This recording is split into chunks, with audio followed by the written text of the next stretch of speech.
Colosenses capítulo 4.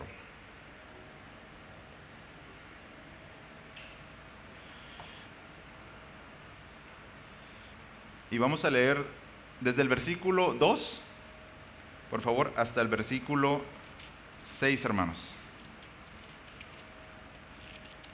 4:2 al 6. Dice así la palabra del Señor: perseveren en la oración, velando en ella con acción de gracias. Oren al mismo tiempo también por nosotros, para que Dios nos abra una puerta para la palabra, a fin de dar a conocer el misterio de Cristo, por el cual también he sido encarcelado, para manifestarlo como debo hacerlo. Dice, anden sabiamente para con los de afuera, aprovechando bien el tiempo. Dice que su conversación sea siempre con gracia, sazonada con sal, para que sepan cómo deben responder a cada persona. ¿Me acompañan a orar, por favor? Oramos. Amado Señor, nos presentamos a ti esta mañana, necesitados de tu consejo, Señor, sabiendo que tú eres nuestro buen pastor, que es de ti de quien recibimos el alimento, Señor, a través de hombres que tú has llamado para esta tarea tan loable, Señor. Un privilegio poder hacerlo, pero Señor, desde mi corazón, desde mi mente, te pido que tú nos ayudes, que a pesar, Señor, de las limitaciones, puedas darnos tu palabra, Señor, puedas darnos el maná, que eres tú, que es tu palabra, que es el idioma en que se nos ha hablado en estos tiempos, en Hijo. Señor, que podamos apreciar cada uno de los textos, que pueda nuestro corazón conmoverse con cada uno de los pensamientos de los autores, y que podamos reflexionar, Señor, en aquellas cosas en las que necesitamos avanzar, en las que necesitamos tomar decisiones, en las que tenemos que tomar determinaciones y resoluciones en nuestros corazones. Gracias por regalarnos esta mañana, y te ruego que tú nos bendigas el resto de la mañana y de la tarde. Amén. Amén. Bien, hermanos, pues vamos a iniciar con la enseñanza. Ya no sé ni qué tema es, me parece que es como el veintitantos, pero gracias a Dios, ¿verdad? Vamos avanzando, ya casi terminamos. Estamos prácticamente en sus Biblias dice exhortaciones finales, ¿verdad? Y todavía nos queda un apartado que dice asuntos personales. Y bueno, hasta ahí nos vamos a meter también, hasta en los asuntos personales, pero del apóstol Pablo, ¿verdad? Que tiene que decirle a la iglesia en Colosas.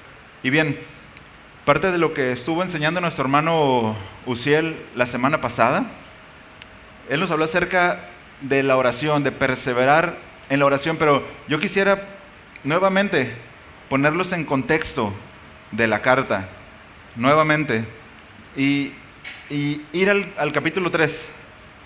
Va a decir, otra vez, hermano, capítulo 3, que es importante que podamos no ver los temas como aislados, sino son parte de algo que el apóstol Pablo en bloque le está enseñando a la iglesia en Colosas, ¿no? Y lo primero que dice en el capítulo 3, dice, si ustedes pues han resucitado con Cristo, nuevamente busquen las cosas de arriba, pongan su mirada en las cosas de arriba. Y si usted recuerda el resto del capítulo, y si lo observa y lo ha meditado, se va a dar cuenta que hay un orden en las prioridades del creyente, de aquel que ha resucitado con Cristo. ¿Sí? Es el que se considera hijo de Dios, el que es un creyente.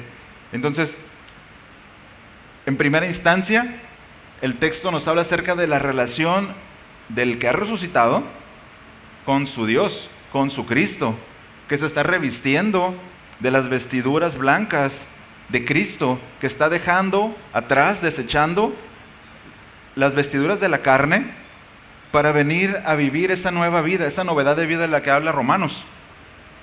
Entonces, nuevamente, en primera instancia, la relación del creyente con Cristo. ¿Sí? Luego vamos a ver versículos 8 en adelante, versículo 9 en adelante, habla de la relación con la iglesia, la relación con otras personas, ¿no? El énfasis en el amor, en el perdón, en la compasión, en la bondad. Y luego en el versículo 15 nos va a hablar acerca de la paz, de que la paz de Cristo reine en nuestros corazones. Entonces está configurando la vida de un creyente, cómo debe caminar, cómo siempre debe su ancla está puesta en Cristo y en las cosas de arriba.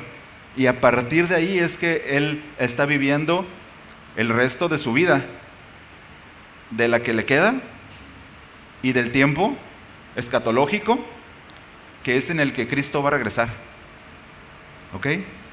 Entonces, este tipo de detalles, hermanos, en los textos nos ayudan a nosotros en nuestras vidas cotidianas a no vivir al día. Tenemos esa tendencia de pues ya pasó este día, ya la hice, ya mañana no sé qué va a pasar, pero ustedes mismos saben y se dan cuenta cómo el individualismo en este mundo nos hace, en lugar de tener la vista puesta arriba, la tenemos tan puesta abajo que solamente podemos a dónde van nuestros pies, pero no vemos qué hay enseguida, con qué podemos tropezar, ¿no? O sea, el individualismo nos hace ser torpes. Entonces, eso ser corto de vista nos hace errar. Pero cuando sabemos cuál es nuestro destino, hacia dónde vamos, qué nos espera allá enfrente, con qué nos ha equipado el Señor para el tiempo que estamos aquí, nuestra vida va a ser distinta. No significa que va a ser fácil, ¿verdad? Pero tenemos una misión, tenemos una visión. Yo no sé cuántos que trabajan en una empresa tienen ahí en la pared la visión de la empresa, ¿verdad? Y bueno, ¿para qué sirve?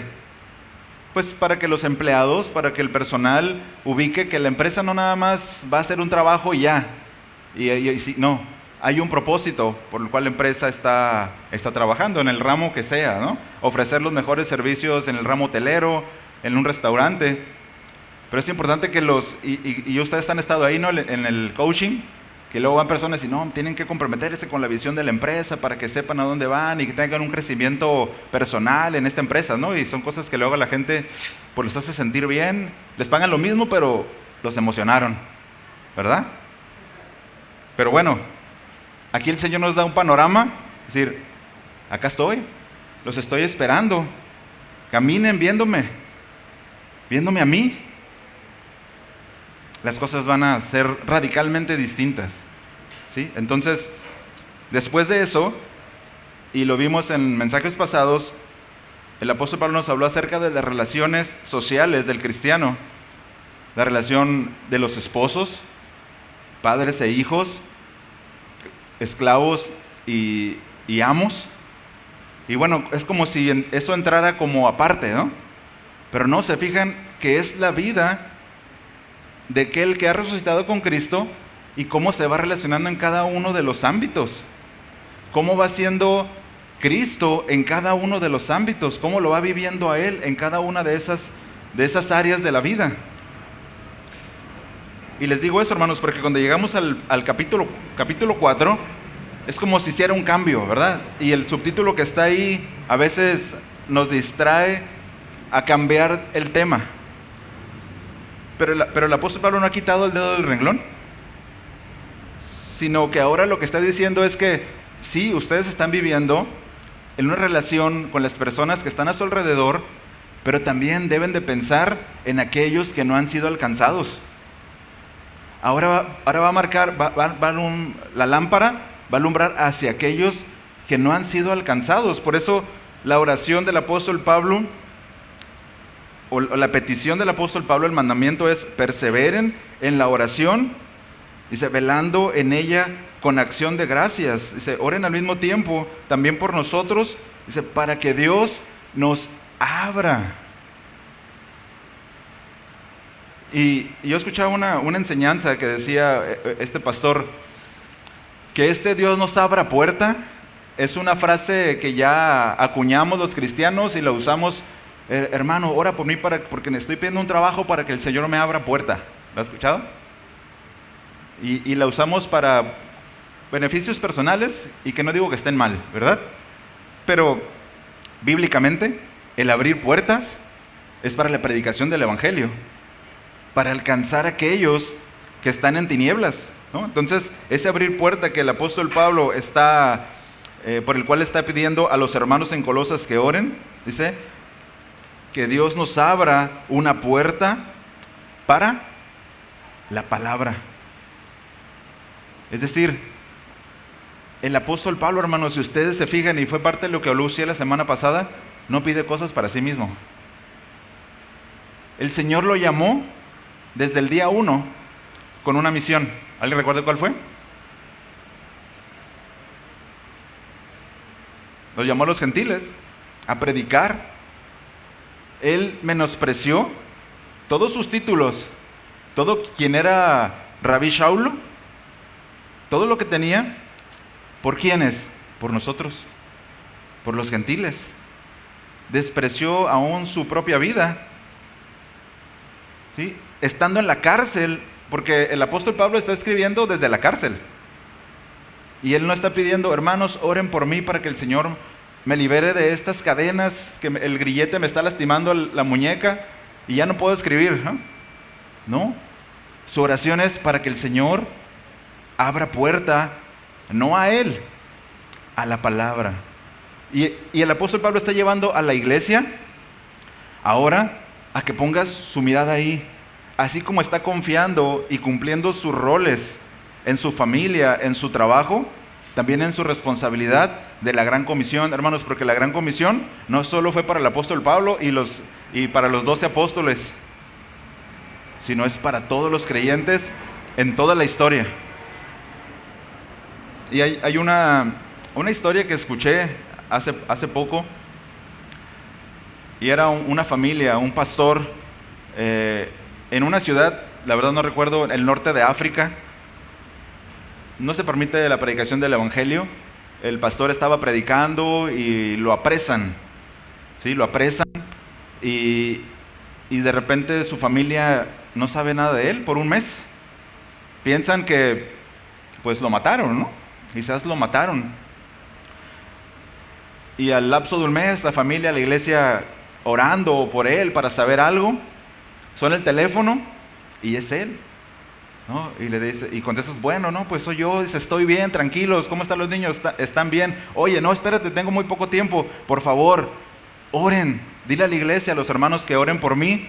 Dice, el Señor está haciendo cosas maravillosas aquí en la cárcel, oren por mí para que el Señor me dé un año aquí adentro, necesito un año. Y pues bueno, gracias a Dios, porque es rápido, ¿no? La llamada es rápida, no podía hablar mucho.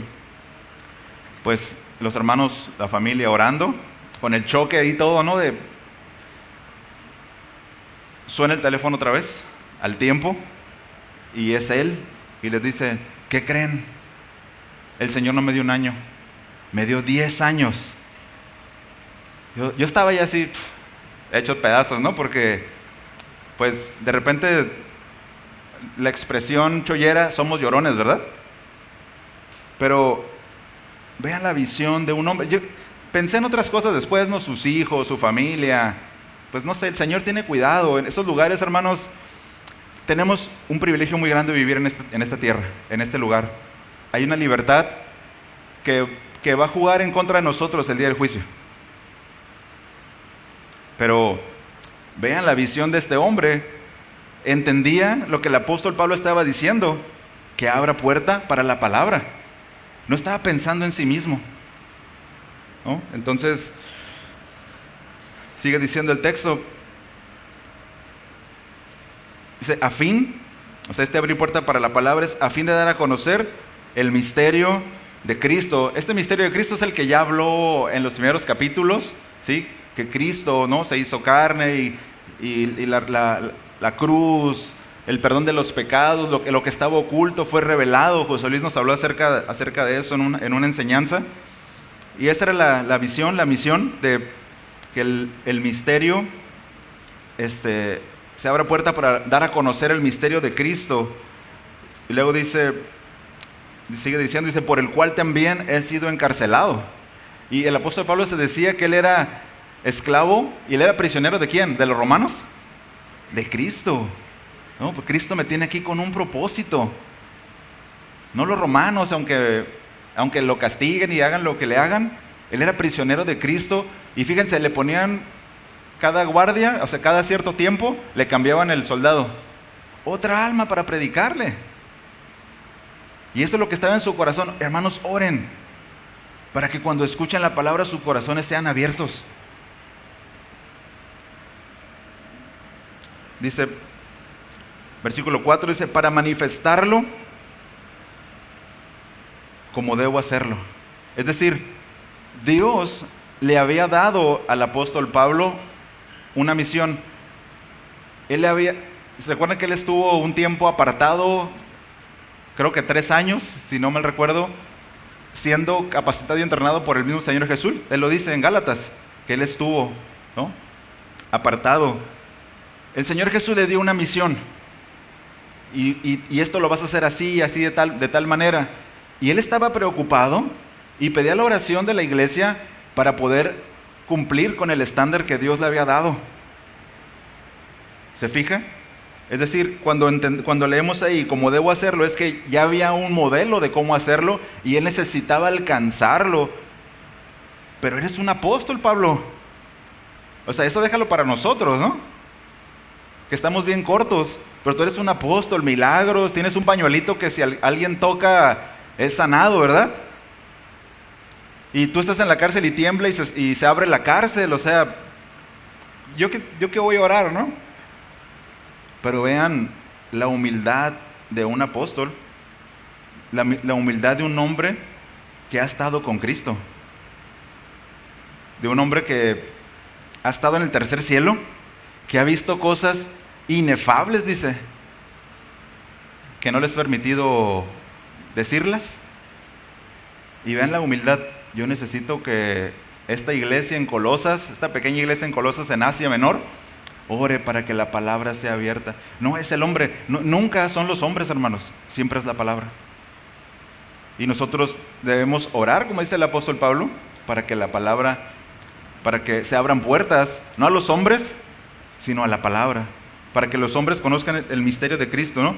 Y bueno, así llegamos a nuestro texto del día de hoy, con esa intención del apóstol Pablo.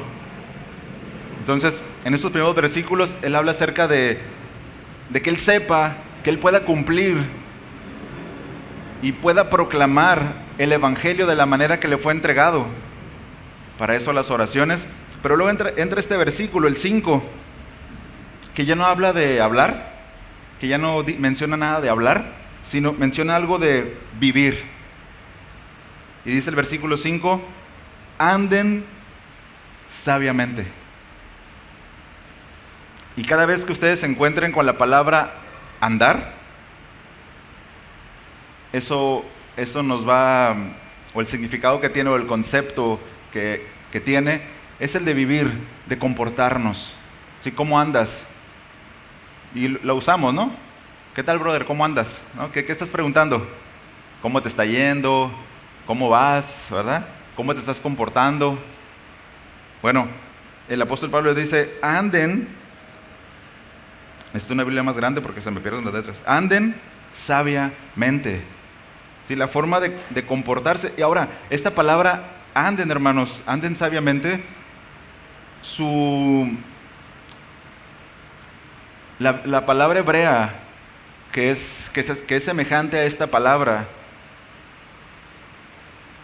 vaya por favor conmigo a Isaías 33, es la palabra hebrea halak, porque no solamente es una forma en la que me comporto, o la forma en la que vivo, o la forma en la que camino. También cuando usted ve en la Biblia caminando, también habla acerca de la forma en la que nos comportamos, en la que nos conducimos, ¿okay? Isaías 33:15. ¿Ya está ahí? Dice así la palabra, dice, el que anda en justicia, dice, y habla con sinceridad, el que rehúsa ganancia injusta. Ese es el modelo de comportamiento, es decir, ese es el estándar de comportamiento que tienen las Escrituras para los hombres, para los hijos de Dios. ¿Cómo es? Es el que anda en justicia, el que habla con sinceridad, el que rehúsa la ganancia injusta, el que se sacude las manos para que no retengan soborno, el que se tapa los oídos para no oír de derramamiento de sangre, dice, y cierra los ojos para no ver el mal. Esa es la forma de conducirse, ese es el estándar que encierra la palabra comportarse. A veces los papás lo usamos, ¿no? A nuestros hijos, compórtate muchacho, ¿no? Bueno, para la cosmovisión judía, esto encerraba el comportarse. Una vida justa. ¿Se fijan? Entonces, en el griego habla nada más acerca de caminar, de una forma de comportarse, o comportarse o vivir de una manera determinada, pero en el hebreo lo amplía bastante, ¿no? Y hay otros pasajes y por eso le pedí a hermana Jessie que nos ayudara a leer Efesios, porque si ustedes van conmigo, por favor, ahí Efesios capítulo 5, nos habla bastante acerca del andar cristiano y hace los contrastes, ¿se fijan? Efesios 5.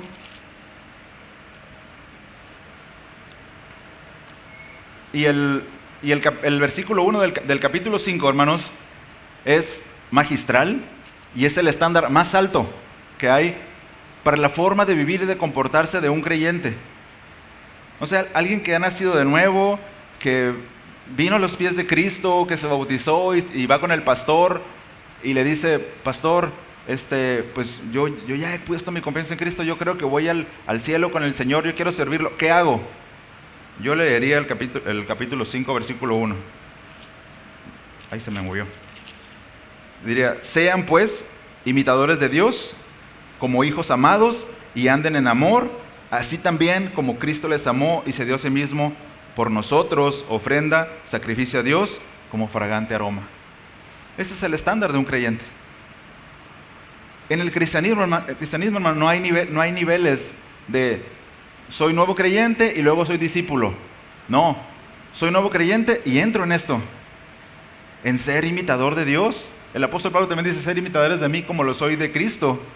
¿Sí? Es decir, el estándar de la vida de un creyente es Cristo. ¿Cómo debe andar un creyente? Como Cristo anduvo, es lo que nos dice Primera de Juan 2:6. Acompáñame ahí, por favor. Primera de Juan 2:6.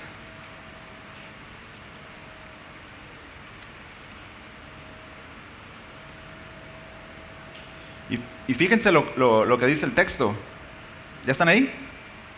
Dice, el que dice. ¿Cuántos dicen aquí que pertenecen a Cristo? A ver, levanten su mano. ¿Cuántos pertenecen a Cristo?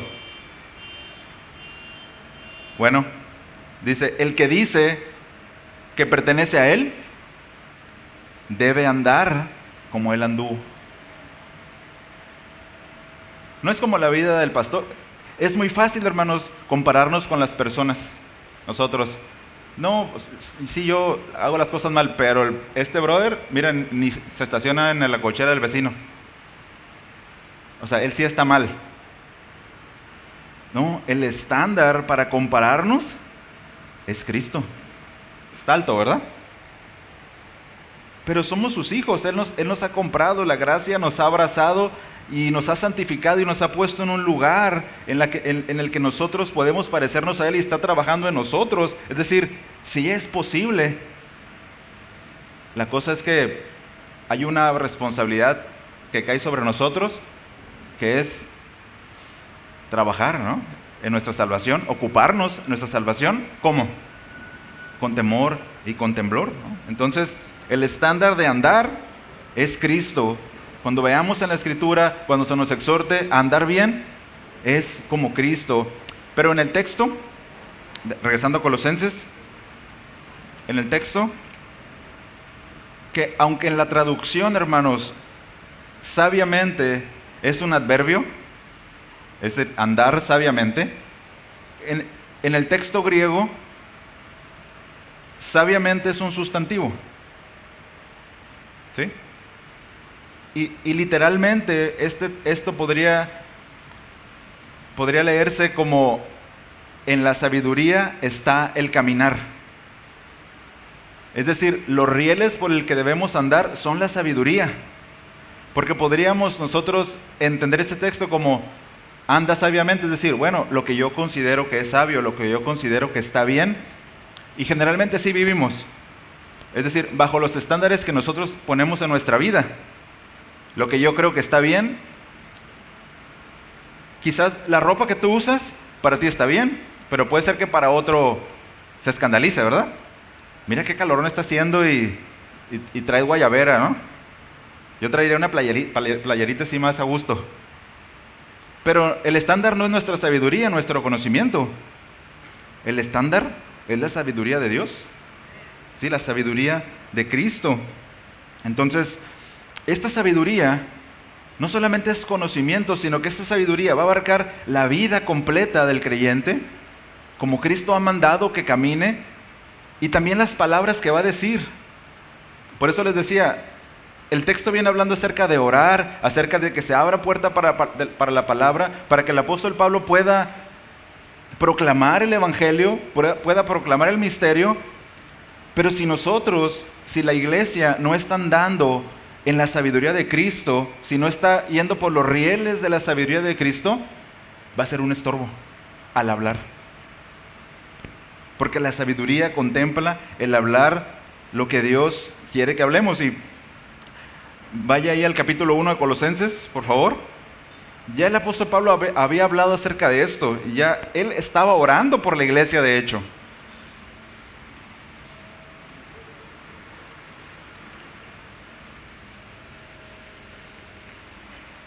Dice, capítulo 1, versículo 9 y 10, dice: por esta razón, también nosotros, desde el día que lo supimos, dice, no hemos cesado de orar por vosotros y de rogar que seáis llenos del conocimiento de su voluntad en toda la sabiduría y comprensión espiritual.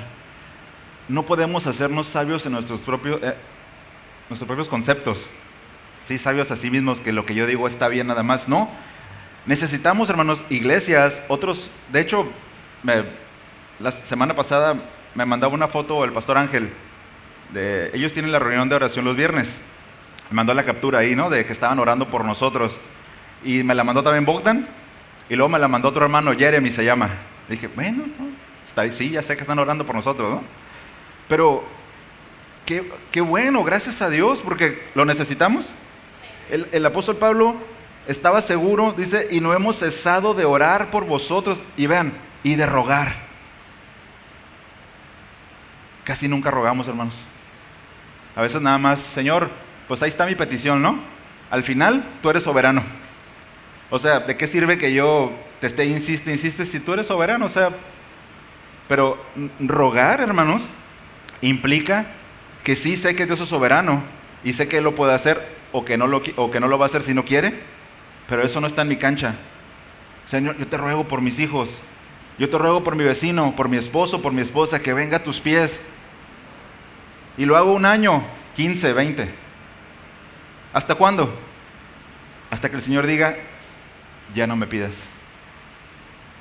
O hasta que lo veas ahí, ¿no? No he cesado de rogar y orar. Dice, para que seáis llenos del conocimiento de su voluntad en toda sabiduría y comprensión espiritual. Versículo 10, para que andéis como es digno del Señor, agradándole en todo, dando fruto en toda buena obra y creciendo en el conocimiento de Dios. Si nosotros vamos nuevamente a Efesios, hermanos, Efesios capítulo 5, versículo 16.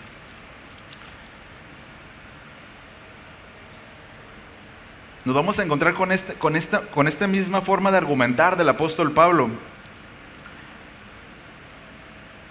Versículo 16, 15, desde el 15 por favor. Dice, por tanto, 5:15, tengan cuidado cómo andan, no como insensatos, sino como sabios, aprovechando bien el tiempo, porque los días son malos. Así pues, no sean necios, sino entiendan cuál es la voluntad del Señor. Y luego lean conmigo el siguiente versículo. Dice, y no se embriaguen con vino, dice, en lo cual hay disolución, sino sean llenos del Espíritu. La condición para que nosotros podamos ser llenos del Espíritu es que hayamos resucitado con Cristo. Y si hemos resucitado con Cristo, todas las oraciones que hagan otras personas, Señor, llénalo de tu Espíritu, llénalo de tu conocimiento, de tu sabiduría, son oraciones que el Señor responde. Porque Él quiere llenarnos de su Espíritu. Él quiere, dice el versículo 18, que seamos llenos del Espíritu. Hermanos, y el pasaje paralelo de ser llenos del Espíritu es Colosenses, vaya ahí por favor. Colosenses capítulo 3, versículo 16.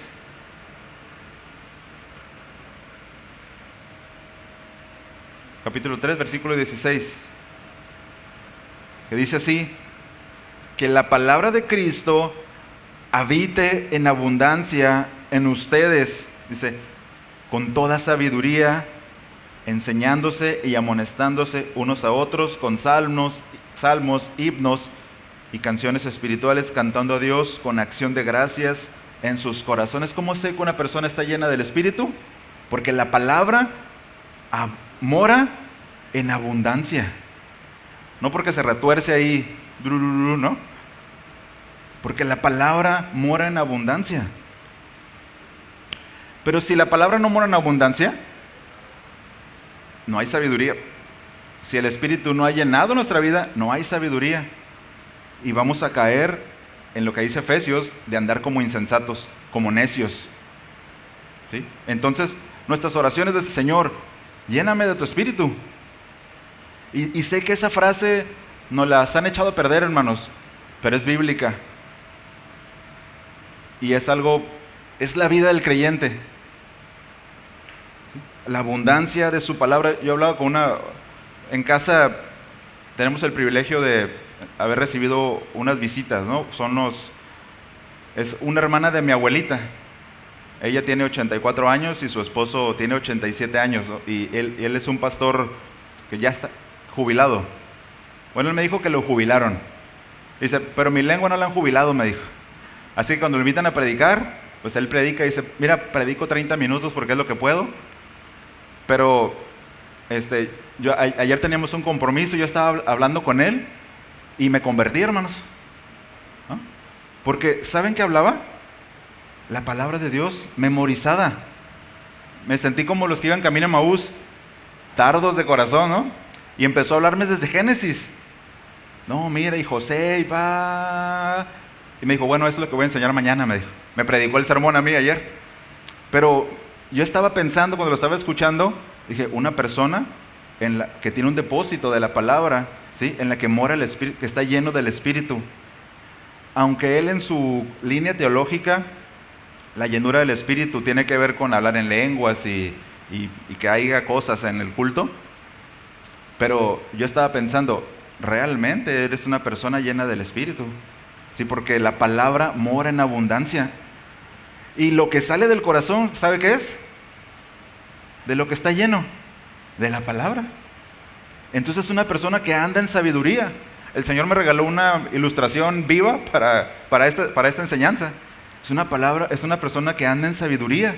Y si uno le pide un consejo, ¿qué cree que me va a decir? La palabra de Dios dice esto. ¡Wow!, ¿no? ¡Qué privilegio! ¡Qué privilegio! Continuamos, hermanos. Entonces, decíamos que la forma de andar en sabiduría es porque estamos llenos de la palabra, porque la palabra mora en abundancia. Luego sí, volvemos a nuestro texto, por favor, capítulo 4, versículo 5.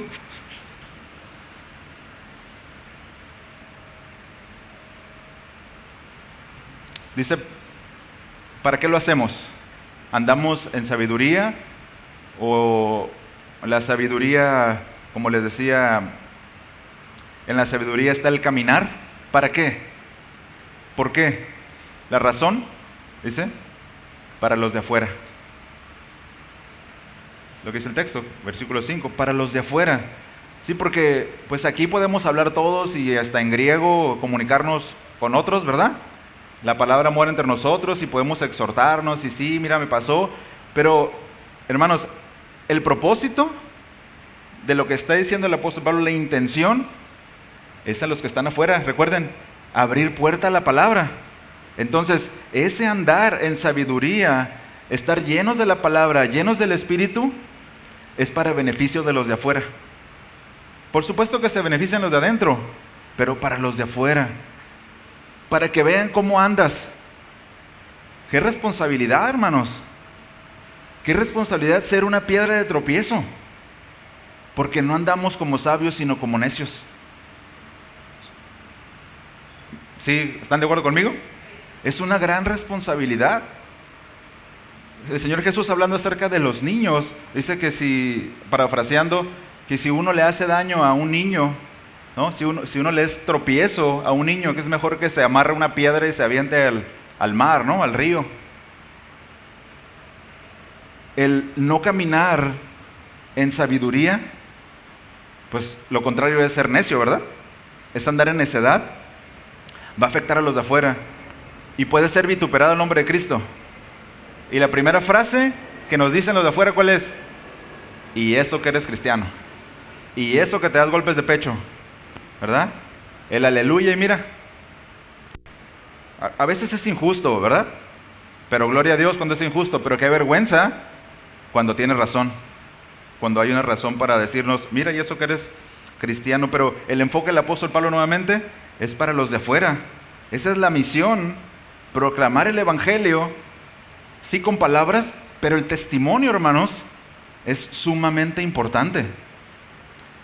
Porque de aquí podemos predicar, ¿no? Y así 1 hora y media o 2 horas como lo voy a hacer hoy. No se preocupe.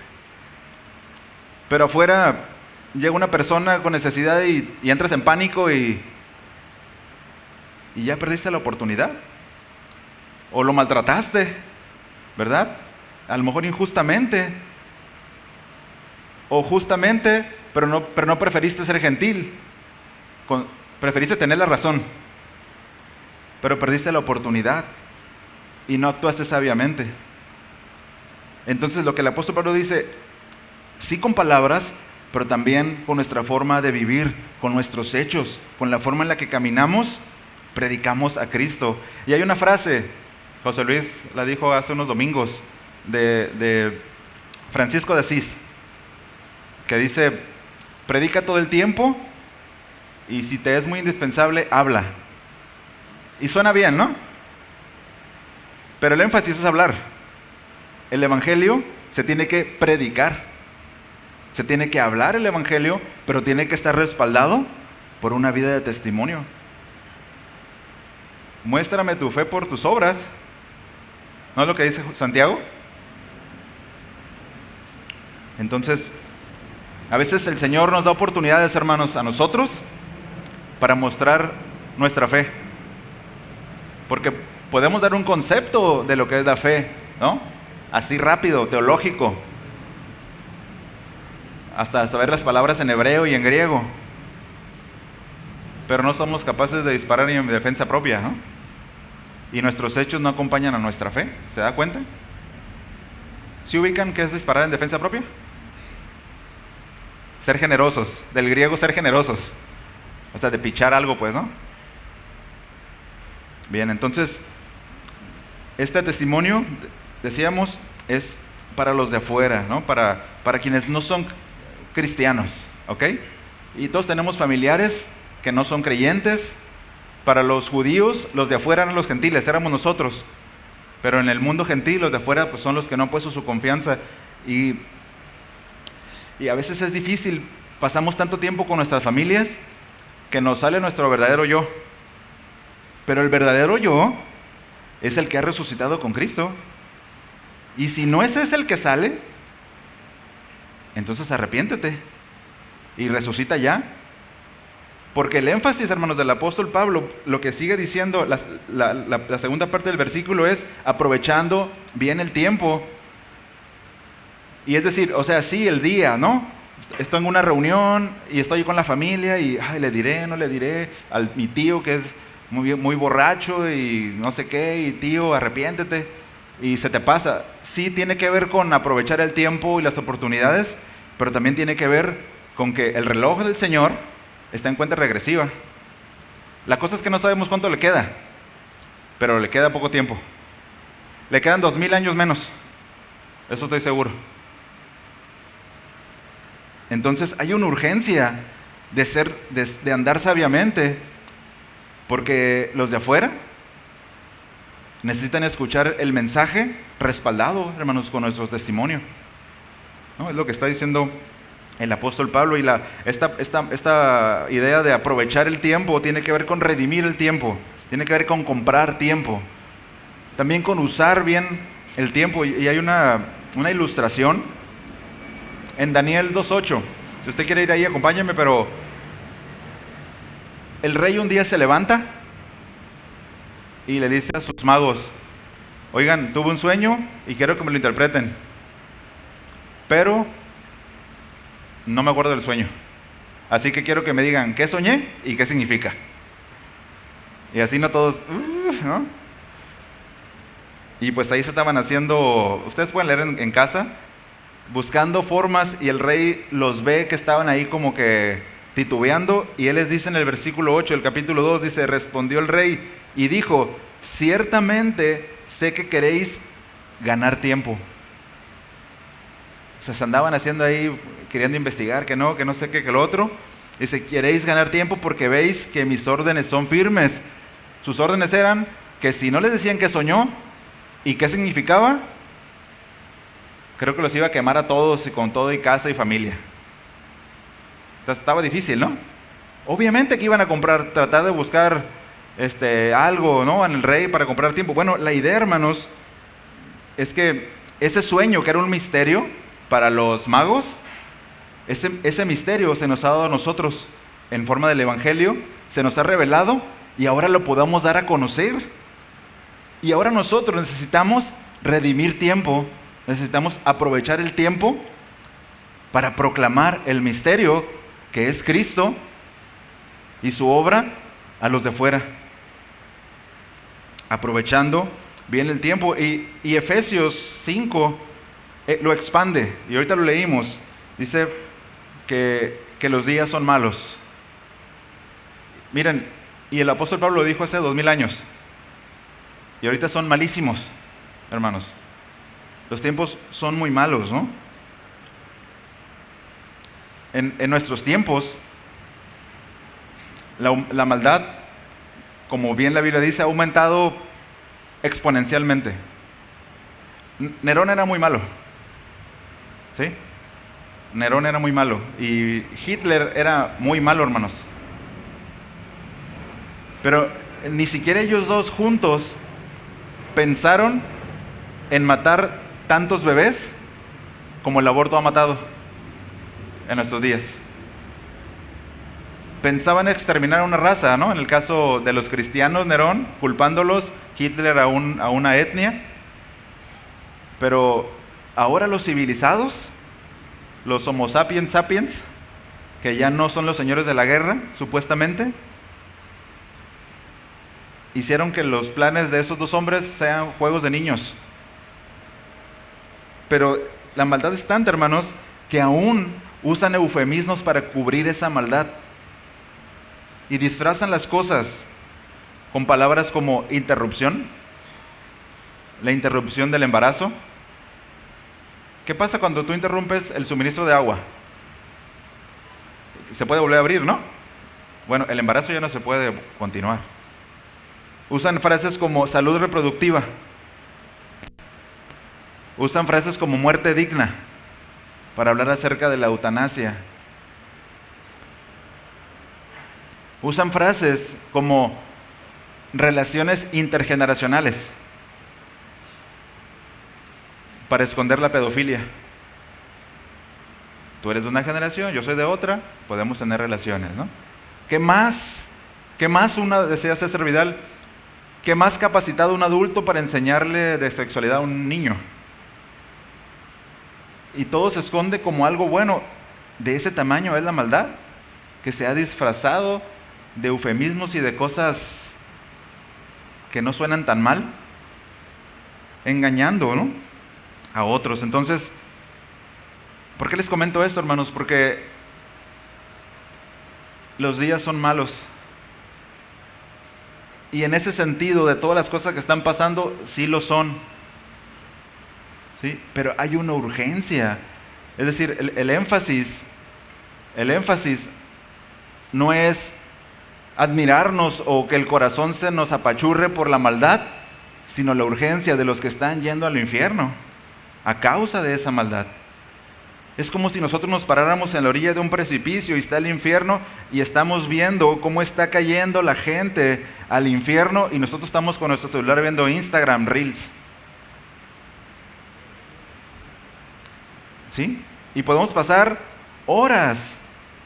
Yo lo hago también, lo he hecho también. Y mientras pasa eso, hermanos, ¿tengo una mariposa aquí? Ah, no, pensé que era una mariposa. Ya estoy traumado, tantas mariposas que hay en esta, ¿no? Pero estaba hablando en serio, hermanos. La gente, los de afuera, no solo están muriendo, que ya es una tragedia, ¿verdad? Cuando muere un creyente, pues va con el Señor, él ya está en otro lado, ya no hay sufrimiento. Cuando muere uno de afuera, viene la segunda muerte todavía. Y nosotros no estamos redimiendo el tiempo. Hermanos, y ese es un llamado de atención a la iglesia local para proclamar la palabra, para predicar la palabra. Mateo y también aquí Colosenses va a decir que somos sal de la tierra, ¿verdad? Que somos sal. Bueno, la sal, su mejor función no es dentro del salero. Estamos aquí, es un salero gigante de 200 metros cuadrados. Aquí somos un salero, pero aquí no servimos. Esa sal no tiene una función aquí. La sal tiene una función para los de afuera. ¿Sí? Los que están yendo, hermanos, los que están muriendo, los que minuto a minuto. Yo una vez en una predicación les ponía un reloj, porque hay un reloj mundial que está contando cuántas personas mueren cada segundo. Y muchas de ellas mueren sin Cristo, sin fe y sin esperanza. Es muy serio no redimir el tiempo. Es muy serio no comprar tiempo, no aprovecharlo bien, porque los días son malos. Porque se va a ofender. Mira, prefiero decir, Dios aborrece tu pecado aunque no me hables, pero te voy a hablar acerca de lo que ofende tu pecado a Dios y de la esperanza que hay, aunque no me hables ya, pero te lo voy a decir, te lo voy a tener que decir. Pero con tal de no ofenderte, de llevarte bien con tu compañero de trabajo, tu tío, tu familiar, preferimos no usar ese tiempo bien y contar chistes y reírnos de los mismos chistes y tonterías que a veces perdemos el tiempo en eso, ¿no? Todos lo hacemos. Entonces, los días son malos en ese sentido, son cortos, queda poco tiempo. Y yo sé que esa es una predicación no popular y es una predicación que hizo daño a un sector de la iglesia. Cristo ya viene, no estudien, no se preparen, porque Cristo va a venir. No, estudiamos, crecemos en la sabiduría, en el conocimiento de Dios, vivimos ¿se fijan el orden de las prioridades en el capítulo 3? Nos hacemos cargo, ¿no? La esposa sometiéndose a su esposo como al Señor, para que funcione el matrimonio como Dios lo estableció. El esposo ama a su esposa como Cristo amó a la iglesia. Se requiere tiempo para educar a los hijos, ¿sí? Para que los hijos también obedezcan a sus papás, es un mandamiento. Es decir, el hecho de que hay una urgencia porque el tiempo se acorta no significa que dejamos de hacer lo que Dios dice que hagamos. Eso es aprovechar bien el tiempo. Pero está esta otra parte de aprovecharlo también para proclamar la palabra, hermanos. Esa es la misión que tenemos. El Señor nos mandó a tener casas, carros, cuentas de banco. Yo sé que eso es algo trillado que decimos siempre, pero de verdad, eso no está contemplado en las primeras preguntas que el Señor nos va a hacer. ¿Cómo hiciste los negocios? Eras bien trucha para los negocios, ¿verdad? No se te iba uno vivo. Eso no importa, eso se va a quemar, hermanos. Los tesoros en la tierra, dice Mateo, que se corrompen, que se oxidan. Los tesoros en el cielo son los que van a prevalecer, ¿no? Cuando aprovechamos las oportunidades para ser generosos, son tesoros en el cielo. Cuando predicamos la palabra, establecemos principios bíblicos en nuestros hijos, en nuestra familia, hacemos tesoros en el cielo. Entonces, anden sabiamente, aprovechando bien el tiempo. Es un mandato, hermanos, es un imperativo para esta iglesia, no solamente para los colosenses, ¿sí? Y para concluir, por favor, acompáñenme a Romanos.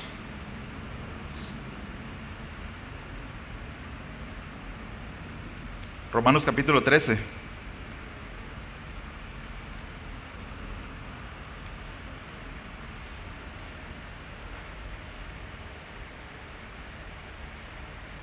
Dice un comentarista en lo que llega a Romanos, dice: solo mediante una vida sabia las palabras de los creyentes tendrán algún significado.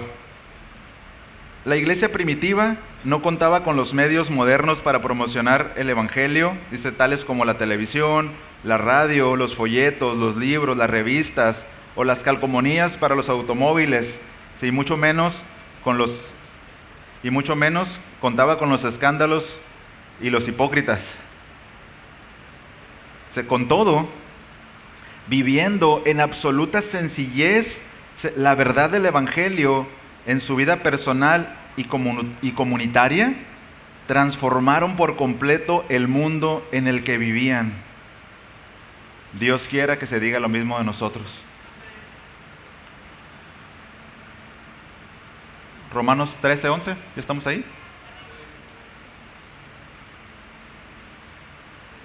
Dice: y haced todo esto conociendo el tiempo, que ya es hora. Dice que ya es hora de despertaros del sueño, porque ahora la salvación está más cerca de nosotros que cuando creímos. La noche está muy avanzada y el día está cerca. Por tanto, desechemos las obras de las tinieblas y vistámonos con las armas de la luz. Andemos decentemente, como de día, no en orgías y borracheras, no en promiscuidad sexual y lujurias, no en pleitos y no en envidias. Antes bien, vestidos del Señor Jesucristo, sí, no penséis en proveer para las lujurias de la carne. Ahí está el andar cristiano, hermanos. ¿Sí? Y el día es como cuando vemos el amanecer. Hoy me tocó ver un amanecer muy encendido y andaba usando mi celular para tomar una foto, y ya cuando la encontré, ya se había pasado la foto que quería tomar. Así es la venida del Señor y así son los días que vivimos. Entonces, andemos sabiamente, aprovechando bien el tiempo. Amén. ¿Me ayuda a ponerse de pie y oramos?